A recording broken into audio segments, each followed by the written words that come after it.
তা আসলে জানি না। তবে শোনো, আমাদের নবী সাল্লাল্লাহু আলাইহি সাল্লাম বলেছে জাহান্নামের আগুন দুনিয়ার আগুনের চেয়ে 70 গুণ বেশি হবে। যখন হবে তখন দেখা যাবে।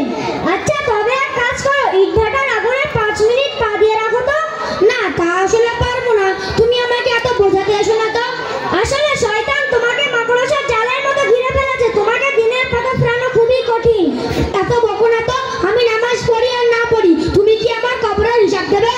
না, তা আসলে দেবো না, কারণ তুমি একজন মুসলিম ভাই। তোমার বলার অধিকার ছিল, তাই বললাম। তুমি নামাজ পড়ো আর না পড়ো তা তোমার ব্যাপার।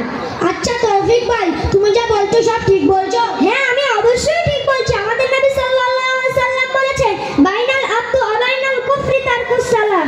কি রে তৌফিক ভাই, কিসব বাগডুম বললে? আমার মাথায় তো কিচ্ছুই ঢুকলো না। না, তা আসলে ঢুকবে না, কারণ তুমি প্রতিদিন বাড়িতে মোবাইল ফোনে গেম নিয়ে ব্যস্ত থাকতে, তো তোমার মাথায় ঢুকবে কি করে? এখন কিসব বাগডুম বললে? এর মানে কি? এর মানে হলো আমাদের নবী সাল্লাল্লাহু আলাইহি সাল্লাম বলেছেন একজন বেঈমান ব্যক্তি একজন ইমানদার ব্যক্তির মধ্যে পার্থক্য হলো নামাজ। কি, আমি নামাজ পড়ি না বলে বেঈমান হয়ে গেলাম?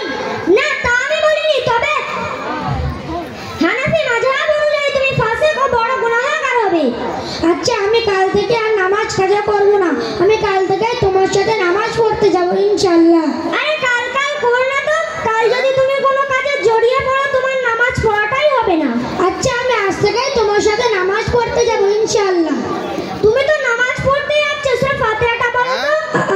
আলহামদুলিল্লাহি রাব্বিল আলামিন মালিকি ইয়াউমিদ্দিন আলাদাদাদাল্লিন। কি রে বলিম ভাই, এবার কেমন সূরা ফাতিহা? এমন তো কখনো শুনিনি।